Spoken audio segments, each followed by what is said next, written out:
দক্ষিণ এশিয়ার ফুটবলে নতুন করে আশার আলো জ্বালাচ্ছে বাংলাদেশ অনূর্ধ্ব-20 দল। সাম্প্রতিক পারফরমেন্সে চোখে পড়ার মতো উন্নতি। সাফ চ্যাম্পিয়নশিপে এবার কি তবে শিরোপার স্বপ্ন ছোঁয়ার সময়? 7 দলের অংশগ্রহণে মালদ্বীপের মালেতে অনুষ্ঠিত হচ্ছে এবারের আসর। গ্রুপ এতে স্বাগতিক মালদ্বীপ ছাড়া আছে নেপাল, ভুটান ও শ্রীলঙ্কা। গ্রুপ বিতে বাংলাদেশের প্রতিপক্ষ ভারত ও পাকিস্তান। 24 মার্চ পাকিস্তানের বিপক্ষে ম্যাচ দিয়ে নিজেদের আসর শুরু করবে বাংলাদেশ। গত কয়েক আসরে বাংলাদেশ অনূর্ধ্ব-20 দল ধারাবাহিকভাবে নিজেদের শক্ত অবস্থান তৈরি করেছে। এ পর্যন্ত 8 বার অংশগ্রহণ করে 2024 সালে শিরোপা জিতে লাল সবুজরা।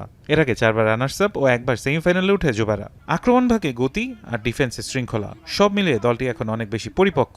বিশেষ করে মিডফিল্ডের নিয়ন্ত্রণ ও উইং প্লে বাংলাদেশের বড় শক্তি।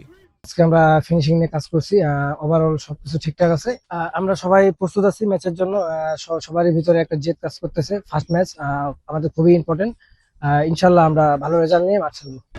2026 সালের আসরকে সামনে রেখে নতুন বিদেশি কোচ মার্ক কক্স ও প্রবাসী খেলোয়াড়দের অন্তর্ভুক্তি দলকে করেছে আরও শক্তিশালী। প্রতিপক্ষ হিসেবে ভারত ও পাকিস্তান সবসময় চ্যালেঞ্জিং, তবে বর্তমান ফর্ম, টিম কম্বিনেশন এবং আত্মবিশ্বাস বিবেচনায় বাংলাদেশ এবার সত্যিকারের শিরোপার দাবিদার।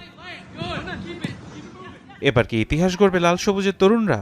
উত্তর মিলবে মাঠেই। ফারহান ইহসান, এখন।